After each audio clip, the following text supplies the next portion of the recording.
अनादि से अनंत काल तक एक सा रहने वाला और जगत की अंत तक हमारे संग सदैव रहने वाला हमारे परमेश्वर की स्तुति और महिमा करता हूं। कुछ समयों के बाद, वो भी इस नए साल के पहला क्लास में, हमको प्रभु ने अलग अलग जगहों से एकत्रित करवाया है। परमेश्वर के नाम की स्तुति करता हूं। हम लोग सोमवार सोमवार सीख रहे हैं परमेश्वर की वचन के बारे में। परमेश्वर की वचन, तो हमने देखा कि परमेश्वर की वचन की अर्थ क्या है। और वचन तीन अवस्था में है। उसमें पहला था परमेश्वर की मुख से निकलने वाला, समय समय पर परमेश्वर बोलने वाला वचन, मौखिक वचन जिसको हम कहते हैं। दूसरा है लिखित वचन, लिखा गया वचन। और तीसरा देह धारण किया हुआ वचन। उसमें हमने पहला वाले के बारे में सीखा कि परमेश्वर की मुख से निकलने वाला वचन, परमेश्वर जो कुछ भी बोलता है या परमेश्वर की मुख से जो निकलता है, वो खास उद्देश्य के साथ निकलता है। परमेश्वर की इच्छा के साथ प्रभु का वचन निकलता है। और हमने पाया कि जो वचन प्रभु की मुख से निकलता है, वह यूं ही परमेश्वर के पास लौट नहीं जाता। यशायाह 55 की 10 और 11 वचनों से हम लोग देखे थे। परंतु परमेश्वर की इच्छा और उद्देश्य को पूरा करके ही वो वचन परमेश्वर के पास लौटता है। तो हमने पाया परमेश्वर की मुख से निकलने वाला वचन का काम क्या है, वो क्या करता है।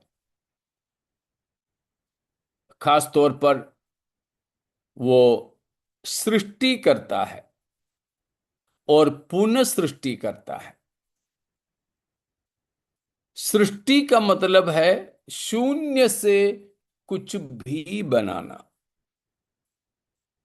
और पुनः सृष्टि का मतलब है जो पहले था लेकिन किसी तरह से बिगड़ गया, उसकी पुनर्निर्मिति, उसको दोबारा बनाना, उसको फिर से संवारना। तो ये सृष्टि भी, पुनः सृष्टि भी परमेश्वर की मुख की वचन से होता है। हमने उसमें सबसे खास तौर पर उस वचन का काम यह पाया था कि जब प्रभु यीशु मसीह आएंगे तो प्रभु की मुख से एक वचन निकलेगा जिसके द्वारा हम प्रभु के पास उठा लिए जाएंगे।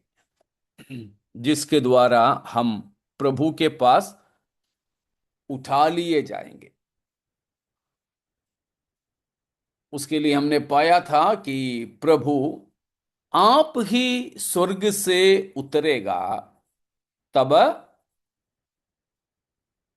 याद है किसी को? प्रधान दूत का शब्द सुनाई देगा। उससे पहले जो हमें चाहिए वो चीज छूट गई। परमेश्वर की तुरी फूकी जाएगी। नहीं, वो उसकी बात की बात है। प्रधान दूत का शब्द सुनाई देगा। वही तो पहले राधा दीदी ने भी बोली थी, मैंने नहीं माना। उससे पहले कुछ होगा। कलीसिया उठा ले जाएगी। नहीं नहीं, वहां लिखा है, प्रभु आप स्वर्ग से उतरेगा। उस पहला, समय ललकार हाँ और प्रधान दूत का शब्द सुनाई देगा। हाँ, पहला थिस्सलुनीकी 4:16 है।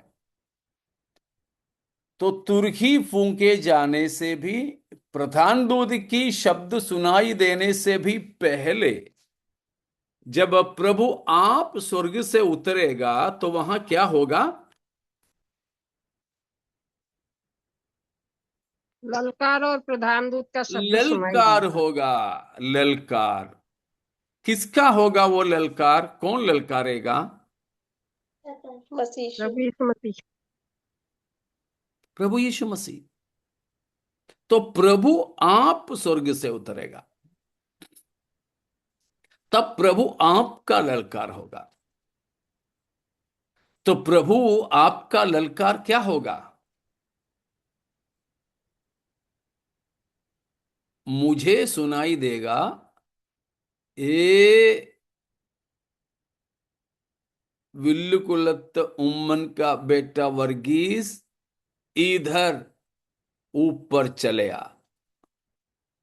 सुनने वाले हर किसी को अपना अपना नाम लेकर यही सुनाई देगा कि इधर ऊपर चले आओ। प्रकाशित वाक्य 4 का पहला, प्रकाशित वाक्य 4 का पहला।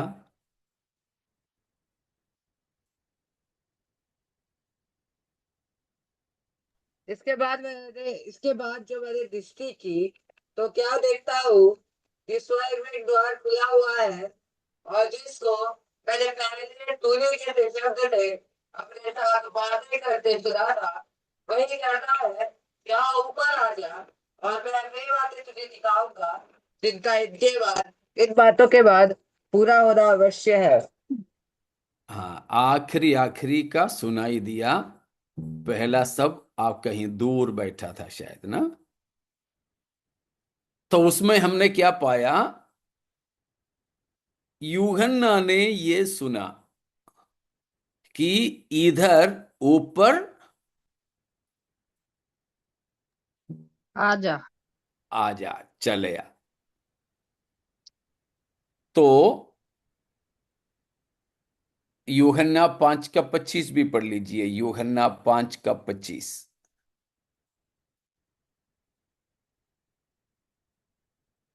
योहान 5:25। मैं तुमसे सच सच कहता हूँ कि वह समय आता है, और और पास आ जाओ, और पास आ जाओ, आवाज सही नहीं है। मैं तुमसे सच सच कहता हूँ, वह समय आता है और अब है, जिसमें मृतक परमेश्वर के पुत्र का शब्द सुनेंगे, और जो सुनेंगे वे जिएंगे। परमेश्वर का पुत्र का शब्द सुनेंगे, और जो सुनेंगे वे जिएंगे। तो जो मुर्दे भी सुनेंगे, जिंदे भी सुनेंगे। लेकिन हर मुर्दे नहीं सुनेंगे, हर जिंदे नहीं सुनेंगे। कौन मुर्दे ही सुनेंगे परमेश्वर का पुत्र का ये आवाज? जो जो मसीह प्रभु में यीशु में मर मरे गए। हैं। हाँ, जो मसीह में मरे हैं। जो मसीह में मरे हैं, जो मसीह के संत जन हैं, वे सुनेंगे, चाहे मुर्दे या जिंदे। तो प्रभु आप स्वर्ग से उतरता है, तो प्रभु आपका ये ललकार होगा। ये ललकार एक तो हमारे लिए मसीह की आदेश है। मसीह में सोए हुए या मसीह में जीवित रहने वाले पवित्र लोगों को रूपांतरण देकर अपने पास उठा लेने का आदेश होगा।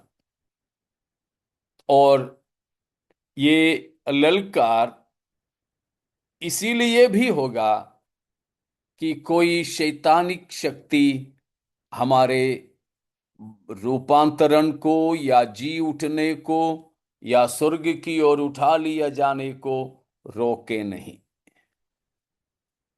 तो ये है प्रभु की मौखिक वचन का हमारे लिए सबसे खास मतलब, सबसे खास मतलब।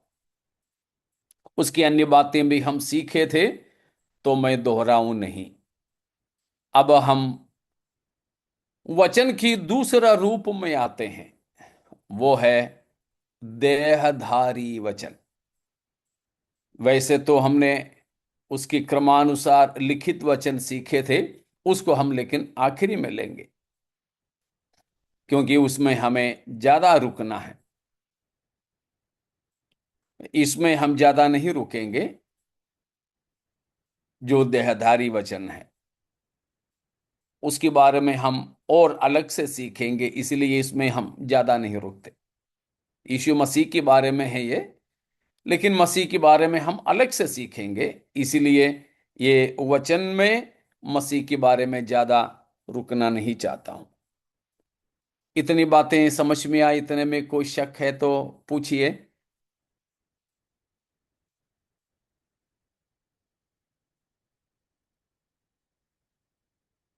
कुछ नहीं?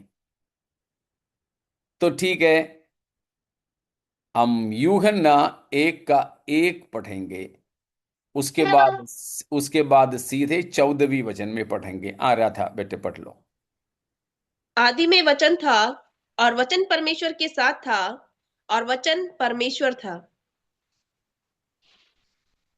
14वीं वचन। और वचन देहधारी हुआ और अनुग्रह और सच्चाई से परिपूर्ण होकर हमारे बीच में डेरा किया, और हमने उसकी ऐसी महिमा देखी जैसे पिता के इकलौते की महिमा। हालेलुया। यहां हम पाते हैं देहधारी वचन। वचन देहधारी हुआ। पहला यूहन्ना 1 का 1 भी पढ़िए। पहला यूहन्ना 1 का 1। उस जीवन में वचन के विषय में जो आदि से था, जिसे हमने सुना और जिसे अपनी आंखों से देखा, वरन जिसे हमने ध्यान से देखा और हाथों से छुआ। वहां दिया है जीवन के वचन। जीवन के वचन, हम उसको जीवित वचन भी बोल सकते हैं। वो भी किसके बारे में है? यीशु मसीह के बारे में।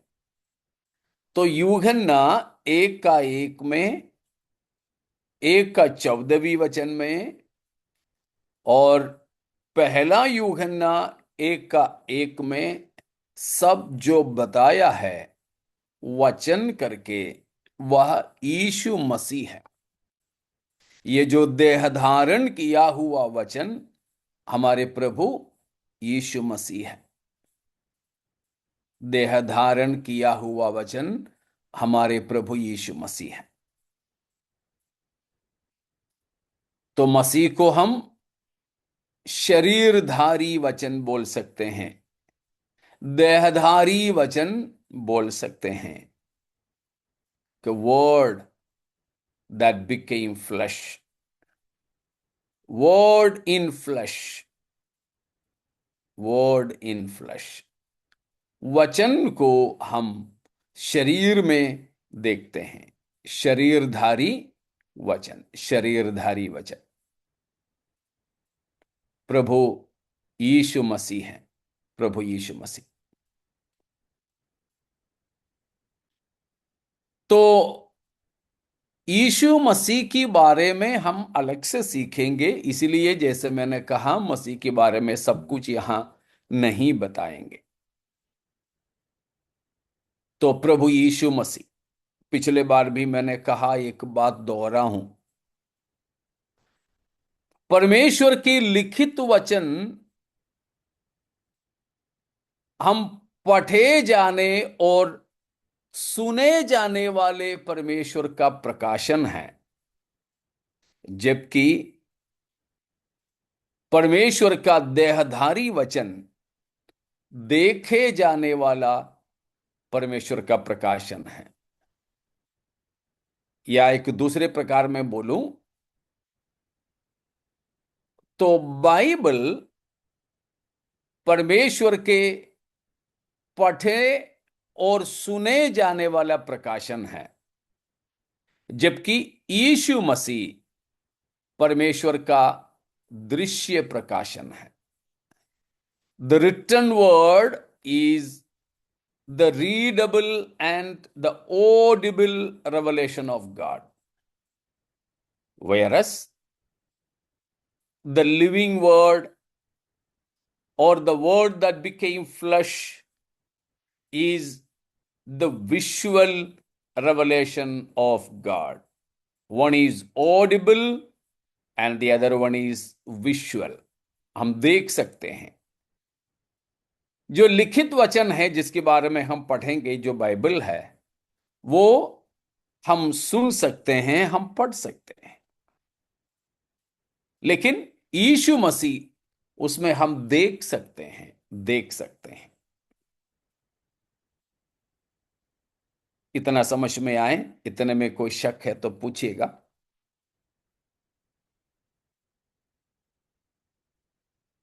नहीं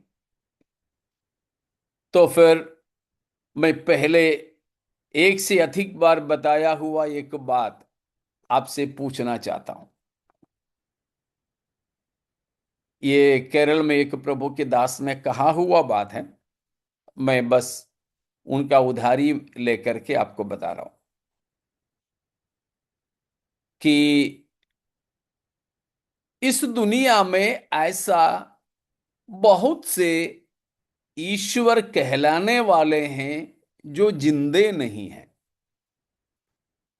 मुर्दे, अचेतन ईश्वर या देवी देवताएं, उनके मूर्त है।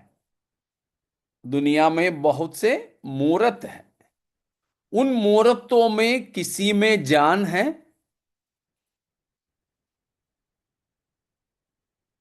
हाँ जी, नहीं है। नहीं, नहीं है। नहीं है। मतलब अचेतन देवताओं के अचेतन मूर्तें। ठीक है, उतना वहां तक ठीक है। अब क्या कोई जीवित ईश्वर है? हमारा प्रभु यीशु मसीह है। जरूर है, जीवित परमेश्वर है। तो जीवित परमेश्वर एक ही तो है ना? एक ही जीवित परमेश्वर। वो सारी दुनिया मानते हैं ईश्वर एक ही है।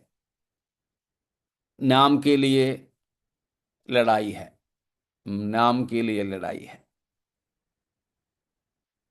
जैसे लोग बोलते हैं पानी,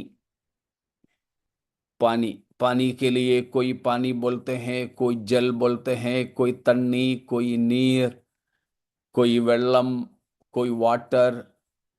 तो अलग अलग नाम है एक ही चीज के लिए। इसीलिए आप किसी भी नाम से बुलाओ, सब एक ही ईश्वर है करके लोग बताते हैं।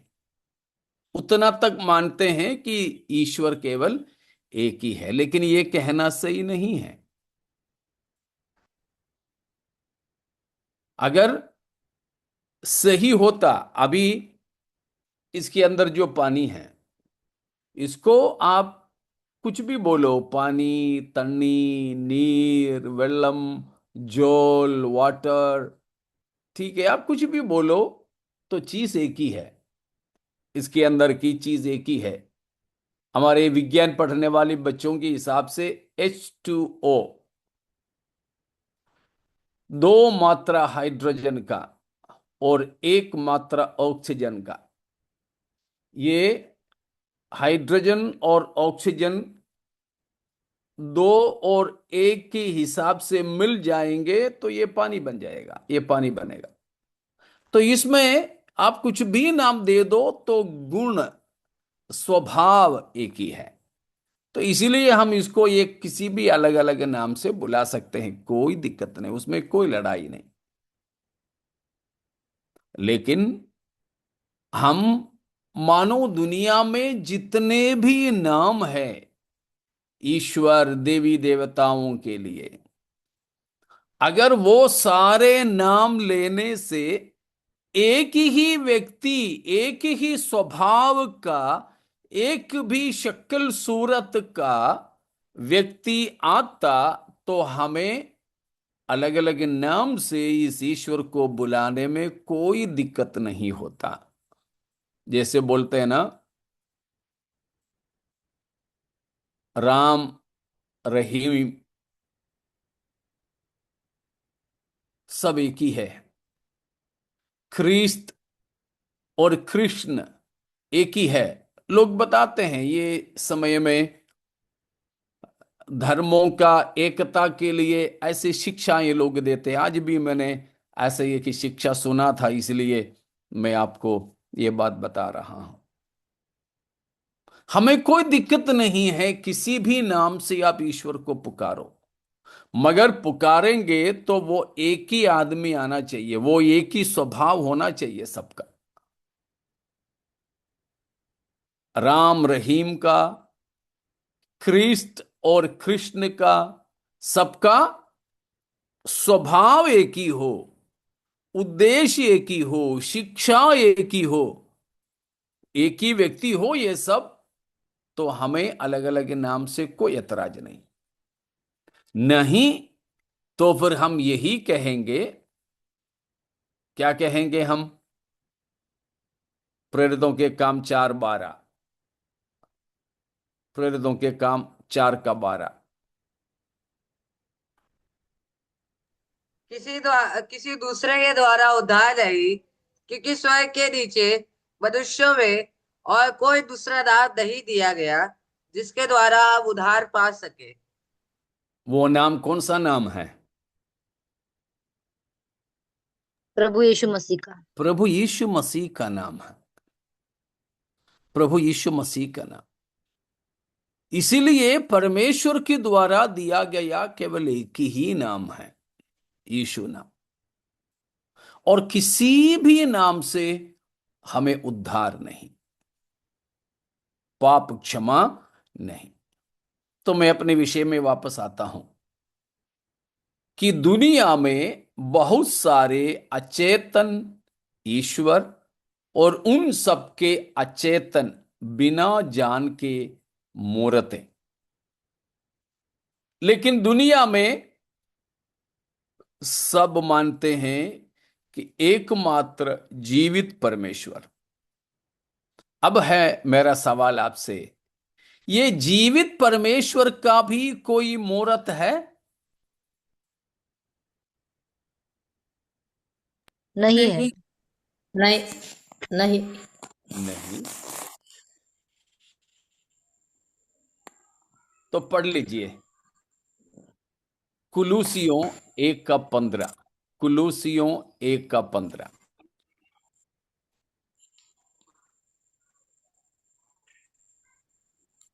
वह तो अदृश्य परमेश्वर का प्रतिरूप और सारी सृष्टि का पहलोटा है। वह तो वह तो अदृश्य परमेश्वर का प्रतिरूप। अदृश्य परमेश्वर का प्रतिरूप है। मराठी में कैसे दिया है? कुलूसियों 1:15।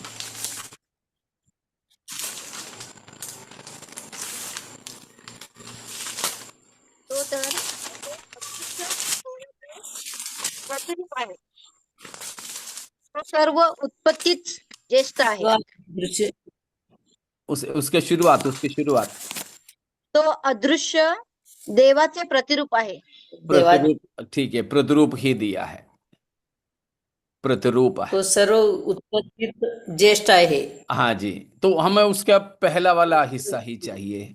वह अदृश्य परमेश्वर का देवाचा प्रतिरूप है।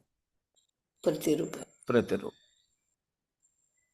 वहां पर वो जो प्रतिरूप शब्द दिया है, उसका दूसरा एक शब्द है इमेज, यानी मूर्त है, प्रतिमा। यीशु मसीह अनदेखी और अदृश्य परमेश्वर का प्रतिरूप है। तो वो प्रचारक का कहना है कि जीवित परमेश्वर एक ही है। वो जीवित परमेश्वर का भी एक प्रतिरूप या एक प्रतिमा है। उसमें जान है क्या? वो जिंदा है, जिंदा है। जिंदा है। यीशु मसीह के लिए कहा है। यीशु मसीह कौन है? अदृश्य परमेश्वर का प्रतिरूप। परमेश्वर को हमने किसी ने देखा? नहीं देखा, नहीं देखा। लेकिन हम जानते हैं, परमेश्वर को जानते हैं, जानते हैं। जानते हैं। यीशु मसीह के रूप में। यीशु मसीह के द्वारा हम अपने परमेश्वर पिता को जानते हैं। इसीलिए यह जीवित वचन या देहधारी वचन जगत में आने का उद्देश्य क्या था? प्रभु यीशु देहधारी वचन होकर आने का क्या उद्देश्य था? परमेश्वर को प्रकट करे। आपसे से। हाँ, आप परमेश्वर को प्रकट करें। यूहन्ना 1 का 18वां वचन। यूहन्ना 1 का 18वां वचन। परमेश्वर को किसी ने कभी नहीं देखा, एकलौता पुत्र जो पिता की गोद में है, उसी ने उसे प्रकट किया। उसी ने उसे प्रकट किया है। तो ये जो अनदेखी परमेश्वर को किसी ने नहीं देखा, अदृश्य परमेश्वर को किसी ने नहीं देखा,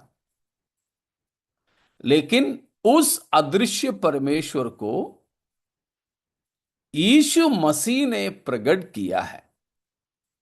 तो प्रभु यीशु मसीह इसीलिए आया था कि वो परमेश्वर को प्रकट करें, प्रकट करें। तो इसीलिए कोई पूछे कि परमेश्वर कैसा है, हम बड़े आराम से बोल सकते हैं। क्या बोल सकते हैं? प्रभु यीशु मसीह के जैसा है। हाँ, बिल्कुल, प्रभु यीशु मसीह की जैसा है। इसीलिए प्रभु यीशु मसीह ने यूहन्ना 14वीं अध्याय में बोला, जिसने मुझे देखा है उसने पिता को देखा है। पिता को देखा है। तो परमेश्वर किसकी जैसे? यीशु मसीह की जैसे। यीशु मसीह की जैसे बोलने से यीशु मसीह की जैसा बाल, यीशु मसीह की जैसा दाढ़ी, यीशु मसीह की जैसा हाथ पैर, ये नहीं है मतलब। वो उसका यीशु स्वभाव, मसीह का हाँ शरीर था, लेकिन ये स्वभाव, स्वभाव, स्वभाव, स्वभाव में, सामर्थ्य में, उद्देश्य में, पवित्रताई में, इन सारे बातों में प्रभु यीशु मसीह पिता परमेश्वर का नकल और शक्ल है। उसी के लिए प्रभु यीशु मसीह आया कि शरीर धारण किया हुआ वचन होकर के, शरीरधारी वचन होकर प्रभु यीशु मसीह इसीलिए आया कि वह हमें परमेश्वर का प्रकाशन दे, परमेश्वर को प्रकट करे, प्रकट करे। इसीलिए हम अभी पिता को जानते हैं, ठीक है, जानते हैं। तो देहधारी वचन का मतलब समझ में आ गया ना? यीशु मसीह। फिर से हम चलेंगे यूहन्ना 1 अध्याय में। अभी तक का कोई सवाल है, कोई शक है?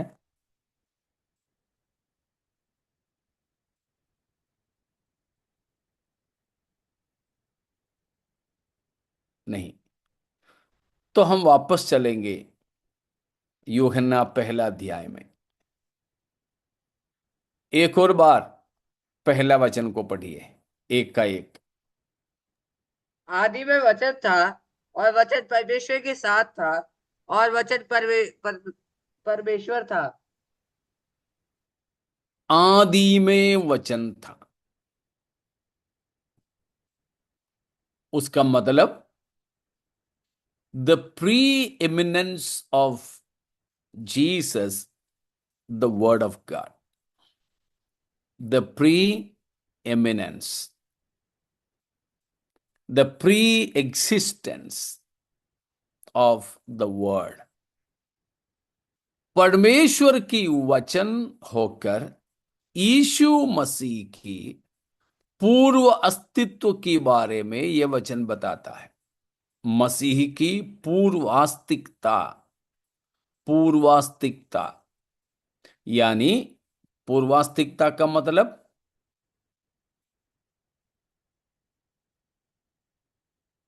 आप जो समझते हैं बोलिए ना, गलत है तो हम सुधारेंगे, सही है तो मुझे और नहीं बोलना पड़े। पहले पहले की पहले की असलियत, यानी इसकी पहले की उपस्थिति। असलियत, जी हाँ। वो पहले की मतलब किसकी पहले की, वो चीज है। समय आरंभ, से शुरुआत, जो शुरुआत होती है। शुरुआत होती है, पहले जी। समय की उत्पत्ति से पहले। उत्पत्ति से पहले, सृष्टि से पहले। सृष्टि से पहले। जी।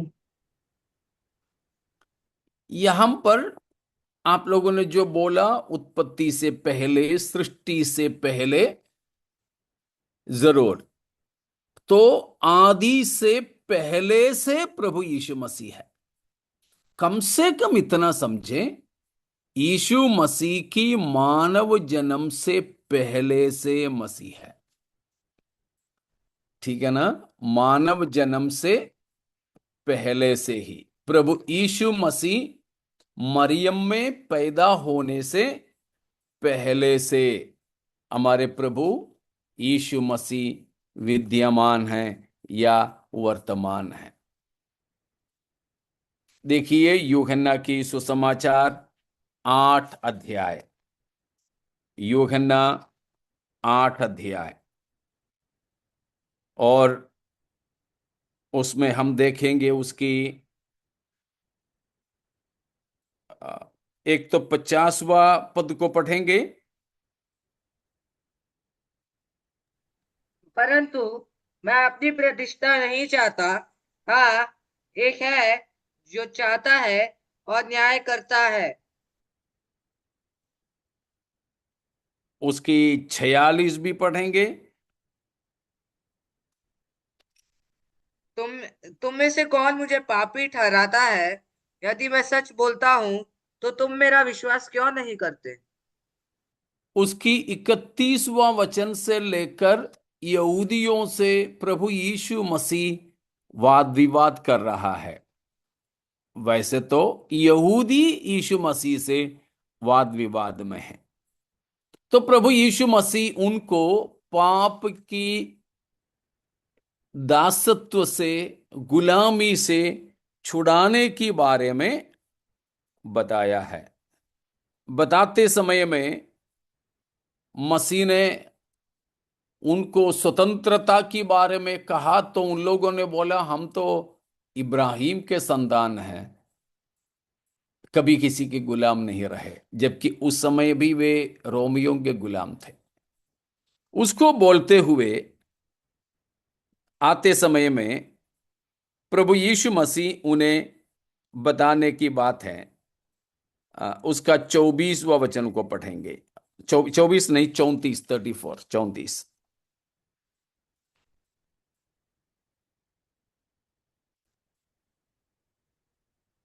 यीशु ने उनको उत्तर दिया, मैं तुझसे सच सच कहता हूँ कि जो कोई पाप करता है वह पाप का दास है।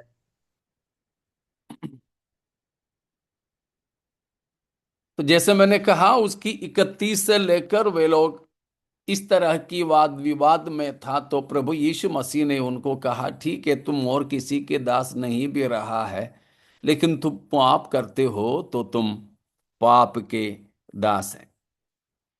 उस समय में अब उसकी 39, उसकी 39।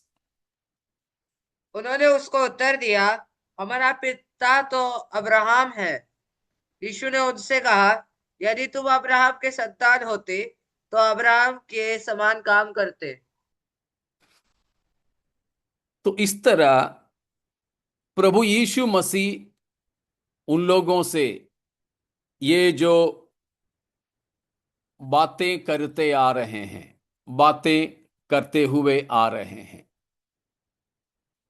तो इस प्रकार बातें करते आने का एक पृष्ठभूमि पृष्ठभूमि तो हम यहां पर देखते हैं उसी अध्याय की आ, उनकी पिता के बारे में कहते आ रहे हैं, ठीक है ना, उनके पिता के बारे में। और भी उसकी 19वीं आयत भी पढ़ेंगे, 8 का 19।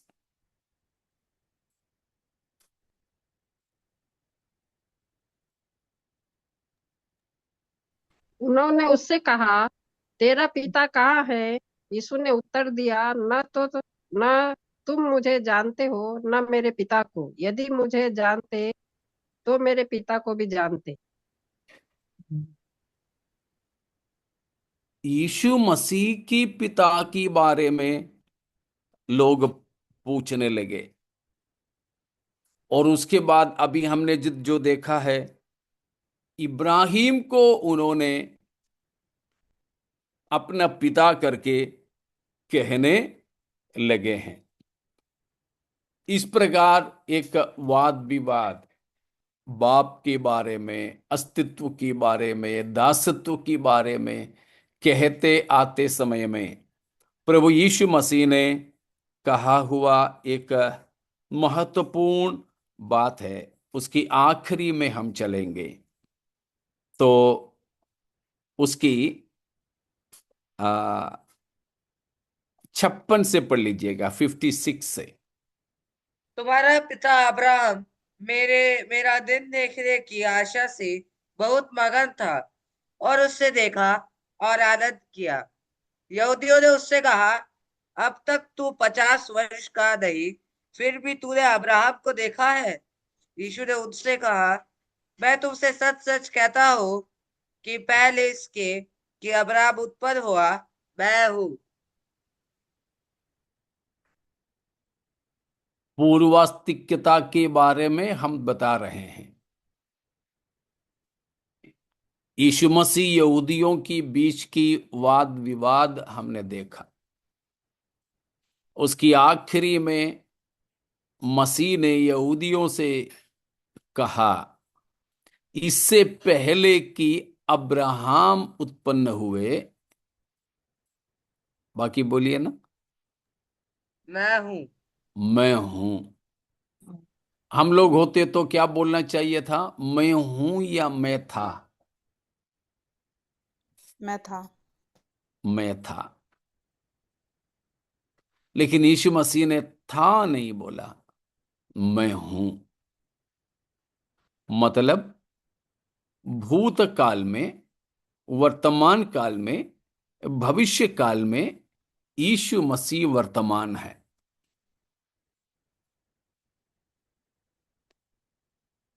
हमारे बाइबल का परमेश्वर का नाम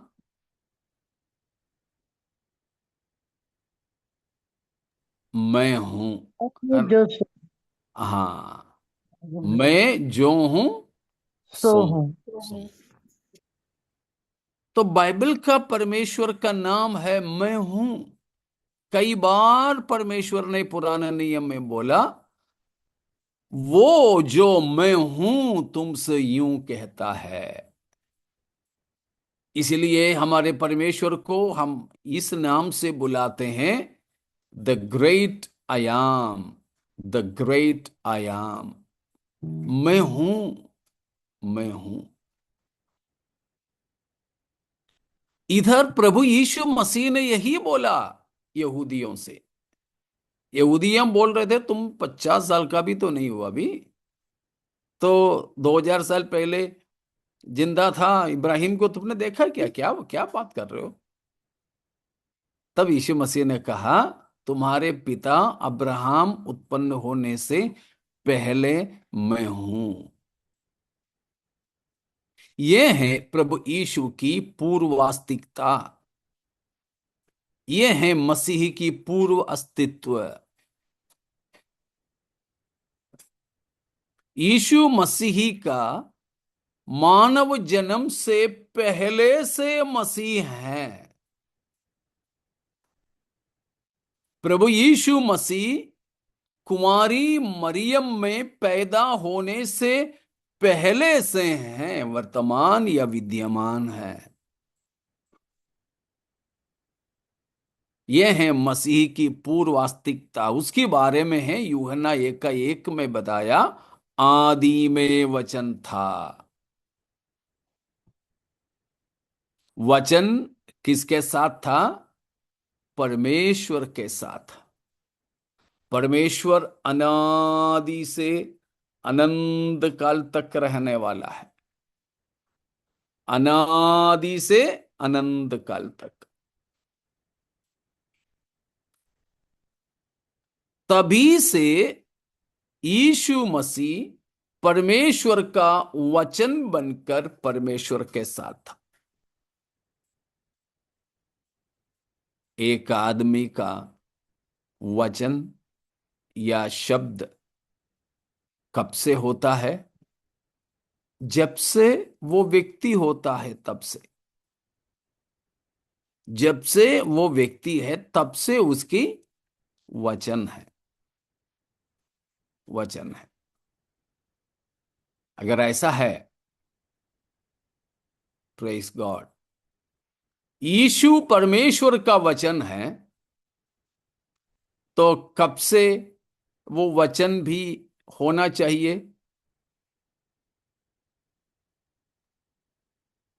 आदि से। जब से परमेश्वर है तब से। परमेश्वर कब से हैं? अनादि से। आदि से, अनादि से। अनादि से। भजन 90 का पहला वचन को पढ़िए, भजन संहिता 90। हे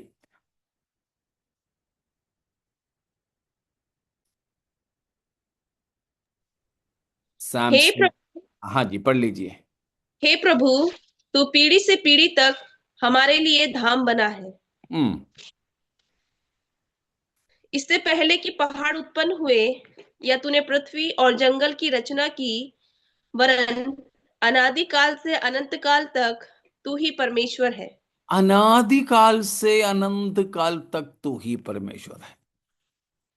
तो परमेश्वर कब से हैं?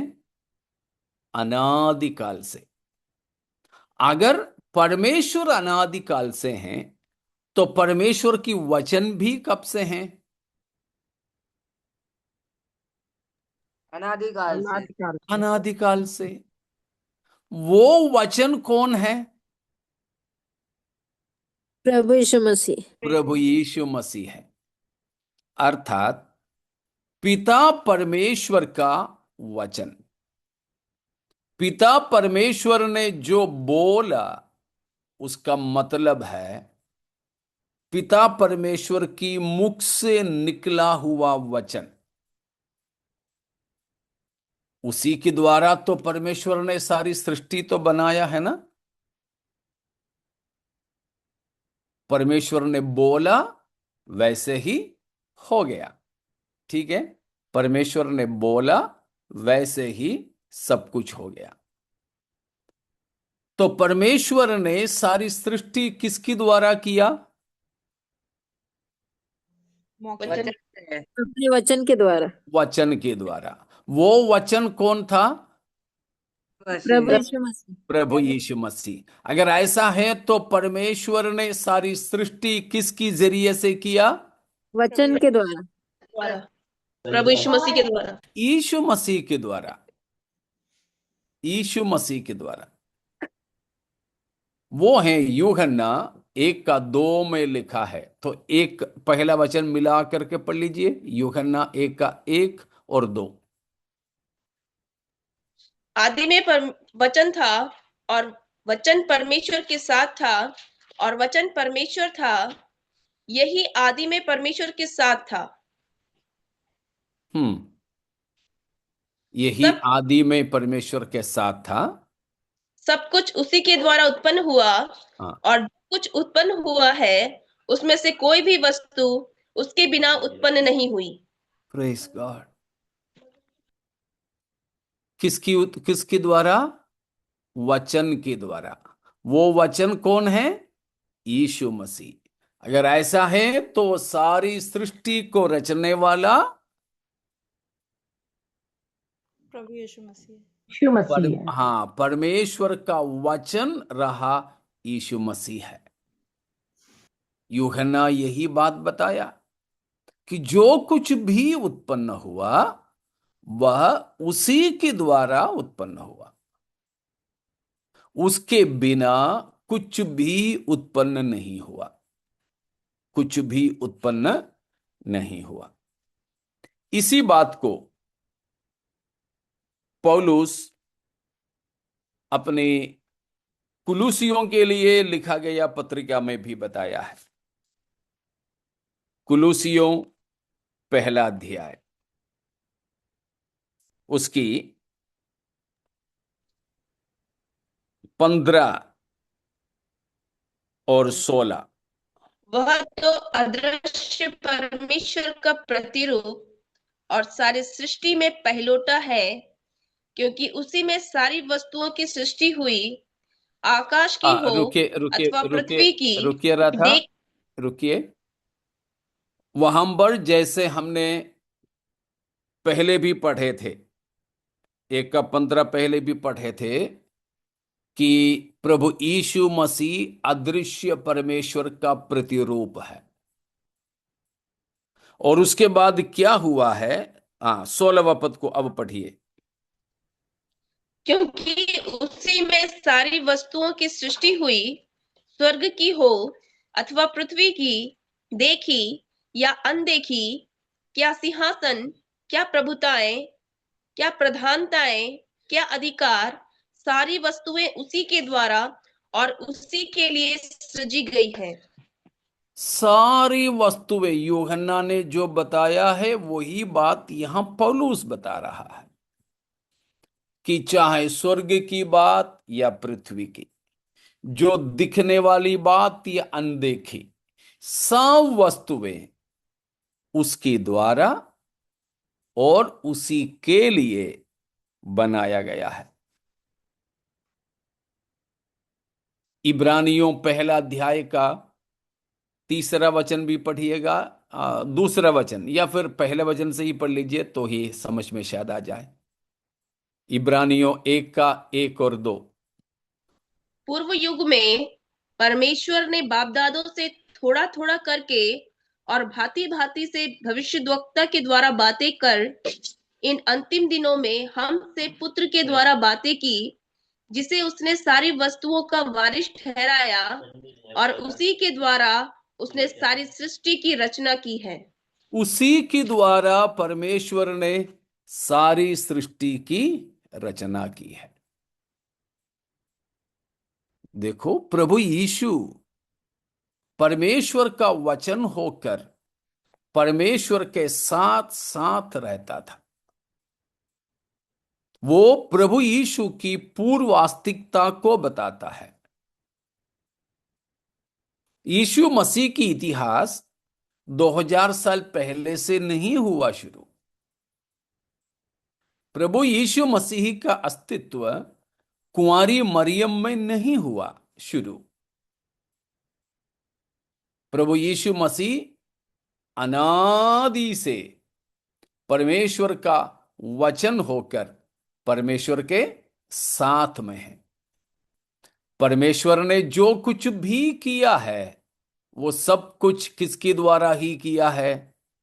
ये वचन यीशु मसीह के द्वारा ही किया है। उस समय यीशु को हमारे जैसा एक शरीर नहीं था। यीशु आत्म रूपी था। लेकिन जब यीशु मसीह कुंवारी मरियम में जन्म लिया, तब है हमारे जैसा एक शरीर को धारण किया। तो यीशु मसीह जीवित वचन है, परमेश्वर के देहधारी वचन है, जिसकी द्वारा परमेश्वर ने सब कुछ को बनाया है। Agent of creation, also he is the agent of redemption. प्रभु यीशु परमेश्वर का वचन होकर सारे सृष्टि की रचने का मूल है, वैसे ही यीशु ही हमारे छुटकारे का भी मूल आधार है।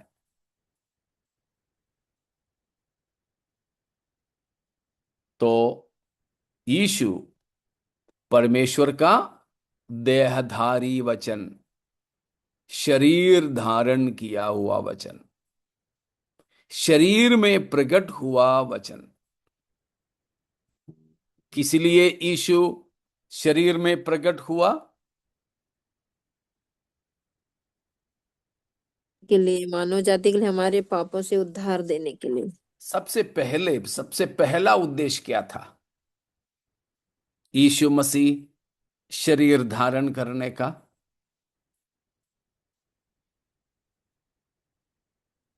हमारे पापों के लिए। ना ना ना, अदृश्य परमेश्वर को प्रकट करने के लिए। अदृश्य परमेश्वर को प्रकट करने के लिए। हमने यूहन्ना 1:18 में से देखे थे ना, यीशु मसीह अदृश्य परमेश्वर का प्रतिरूप है। कुलुसियों 1:15 में पढ़े, और यूहन्ना 1:18 में पढ़े कि हमने किसी ने परमेश्वर को नहीं देखा है, परंतु परमेश्वर की गोदी में रहने वाला पुत्र ने, एकलौता पुत्र ने परमेश्वर को प्रकट किया है। तो परमेश्वर को प्रकट करना प्राथमिक उद्देश्य था। अदृश्य परमेश्वर को, अनदेखी परमेश्वर को प्रकट करना। और प्रभु यीशु मसीह शरीर धारण करने का सबसे खास मतलब था, खास उद्देश्य था, आप लोगों ने जो बोला, क्या है? मानव जाति के उद्धार के लिए। हमारे उद्धार। कैसे? वो कैसे? कैलवरी हमारे पापों को उठा करके, खुद को सेक्रीफाइस करके, ताकि हमारे पापों का मूल्य चुका सके। जरूर, उसका वो तजुर्बा मैं आपको बताता हूं।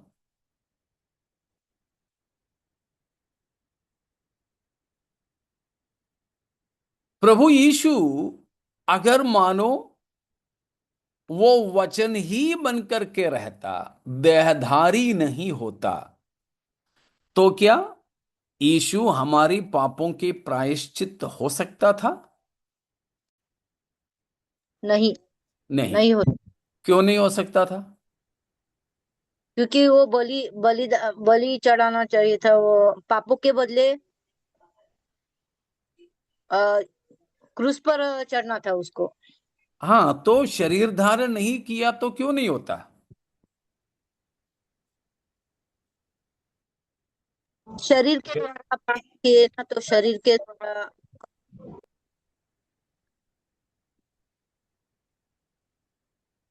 हम्म, अगर यीशु मसीह शरीर धारण नहीं किया होता, तो क्या यीशु मसीह मर सकता था? नहीं। नहीं। नहीं मर सकता नहीं। था। मसीह को मरना संभव नहीं था।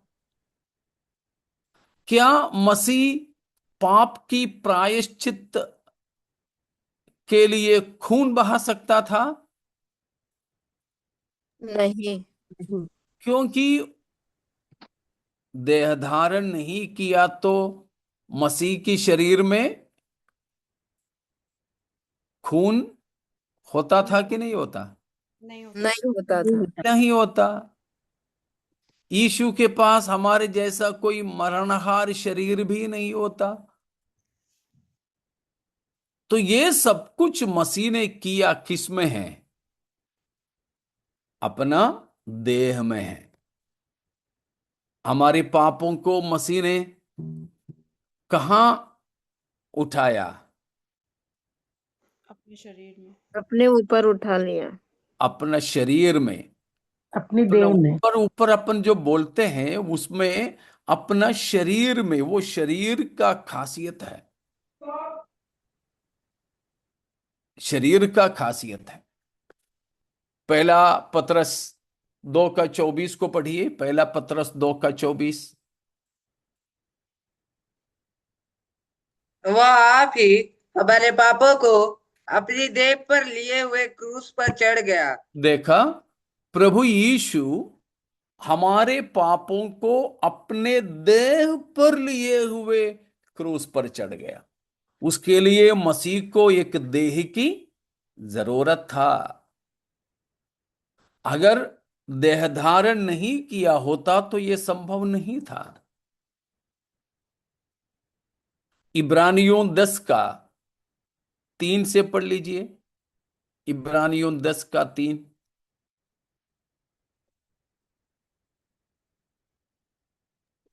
परंतु उनके द्वारा वर्ष पापों का स्मरण हुआ करता है, क्योंकि यह अनहोना है कि बैलों और बकरों का लहू पापों को दूर करे। हम्म। इसी कारण पुराने नियम में बलि चढ़ाए जाते थे, जानवरों को, पक्षियों को सब चढ़ाते थे। लेकिन उनकी बलिदानों के द्वारा कभी पाप दूर नहीं होते थे, बस पाप की स्मरण ही होते थे। इसलिए आगे को पढ़ें। इसी कारण वह जगत में आते समय कहता है, बलिदान और भेंट तूने न चाही, पर मेरे लिए एक देह तैयार की। मेरे लिए एक देह तैयार की। तो प्रभु यीशु मसीह के लिए एक देह किसने तैयार किया? परमेश्वर शैतान ने। ने? प्रभु यीशु मसीह। ईश्वर ने। परमेश्वर ने। यीशु मसीह के लिए एक देह परमेश्वर ही ने तैयार किया था। कब तैयार किया था यीशु मसीह के लिए यह देह? अनादिकाल से। अनादिकाल से। मनुष्य पाप करने के बाद में नहीं, उससे भी पहले अनादिकाल में ही परमेश्वर ने यीशु मसीह के लिए एक देह तैयार किया था। तो मसीह देहधारी बना सबसे पहले पिता को प्रकट करने, और खास तौर पर हमारे पापों को अपना देह में लिए हुए क्रूस पर चढ़ने के लिए।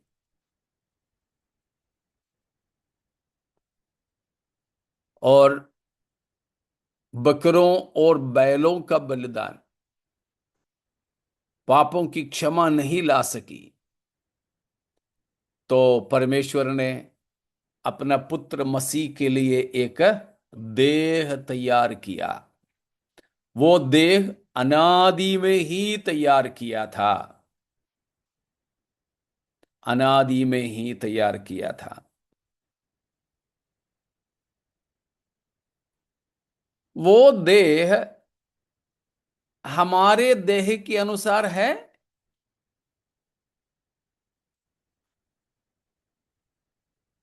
नहीं। है, हमारे देह के अनुसार ही है, लेकिन उसमें पवित्र आत्मा। ठीक है।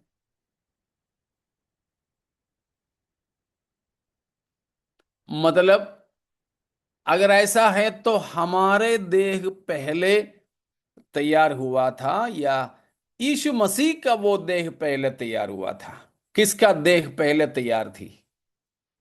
हमारा देह। हमारा देह। मतलब यीशु मसीह हमारे देह के अनुरूप में बना, या हम यीशु मसीह के उस देह के अनुरूप में बना जिसमें यीशु मसीह को आना था? हम हम उसके अनुसार प्रभु बने। यीशु मसीह के देह के अनुसार बने, परमेश्वर के देह, परमेश्वर ने हमें बनाया पहले। हाँ, उसके परमेश्वर ने हमें बनाया, लेकिन परमेश्वर ने हमें यीशु मसीह का वो शरीर के अनुसार बनाया जिसमें यीशु मसीह को आना था, या हम जिस शरीर में आए उस अनुसार यीशु मसीह को भेजा? बस ये है सवाल। मतलब एक परमेश्वर की योजना में हमारे देह पहले बनी, या यीशु मसीह का वो देह जिसमें यीशु मसीह आया था? यीशु मसीह का देह पहले था, बाद में हम हमें जब वैसे ही बनाया जैसे वो देह था। यीशु मसीह का देह पहले था, या यीशु मसीह का देह की डिजाइनिंग परमेश्वर ने पहले किया था? योजना पहले से बनाई थी। योजना पहले से बनाई थी। तो वही योजना एक और बार मैं पूछ रहा हूं, वो योजना पहले तो योजना ही हुआ, शरीर नहीं हुआ दोनों का। ठीक है ना, हमारे भी शरीर नहीं हुआ, यीशु मसीह का भी शरीर नहीं हुआ। लेकिन योजना, डिजाइनिंग, आर्किटेक्ट, पिक्चर, उसका स्केच, उसका नक्कल, किसका नक्कल पहले बनी थी? हमारे शरीर का नक्कल या यीशु मसीह के शरीर का नक्कल? यही था सवाल। शरीर का नकल। यीशु हाँ जी। मसीह के शरीर, यीशु मसीह यीशु के शरीर। का नकल। हम उसकी सूरत में बनाए गए। रोमियो 5 का 14वीं वचन को पढ़िए। रोमियो 5 का 14।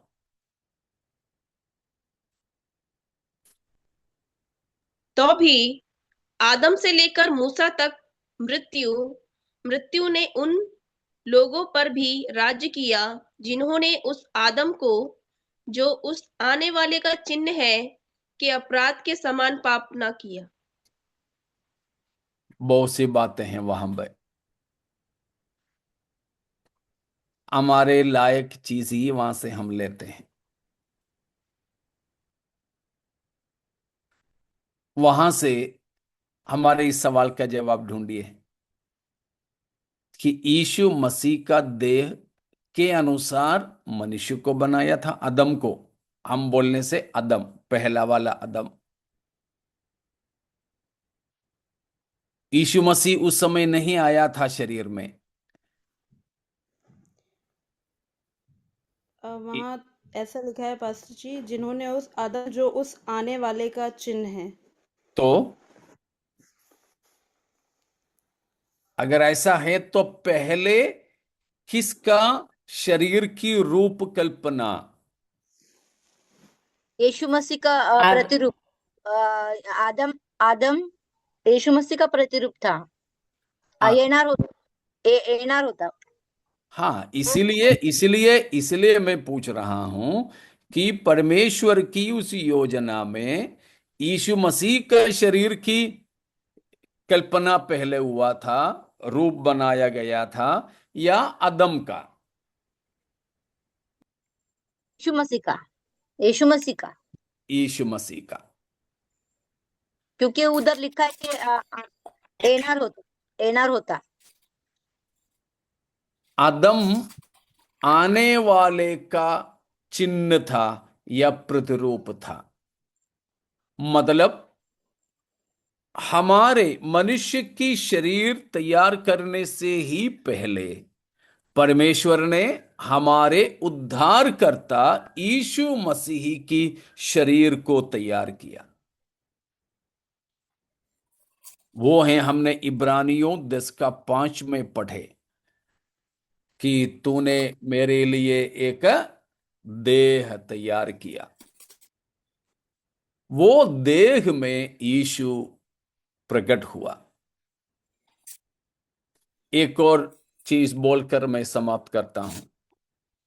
वह देह जिसमें यीशु मसीह आया था, पापमय देह था या पापमय देह की एक अनुरूप शरीर था? पाप में देह के अनुरूप शरीर था। ठीक है, रोमियो 8:3 को पढ़िए। रोमियो 8:3। क्योंकि जो काम व्यवस्था शरीर के कारण दुर्बल होकर न कर सकी, उसको परमेश्वर ने किया, अर्थात अपने ही पुत्र को पाप में शरीर की समानता में और पाप बलि होने के लिए भेजकर शरीर में पाप पर दंड की आज्ञा दी। वहां देखा, यीशु मसीह पापमय शरीर के समानता में आया।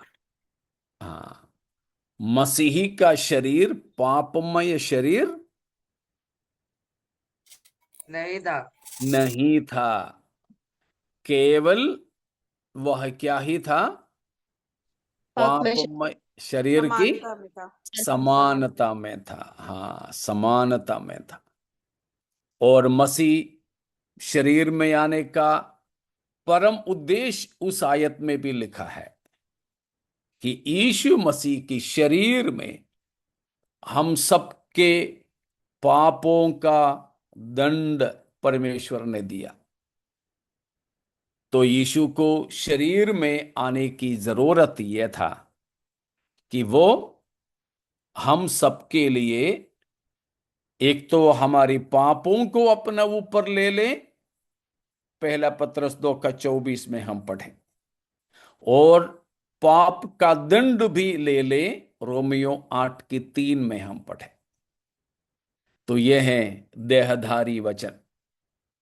तो देहधारी वचन के द्वारा हमको पापों से छुटकारा, पापों की हमारे पापों की नजात मिली है। नजात मिली है। उसके लिए यीशु को शरीर धारण हुआ वचन के तौर पर आना पड़ा। तो आओ हम इस शरीर धारण किया वचन मसीह को अपनाते हुए हमारे जीवन को आगे व्यतीत करें। इन वचनों के द्वारा परमेश्वर हमें आशीष देवे।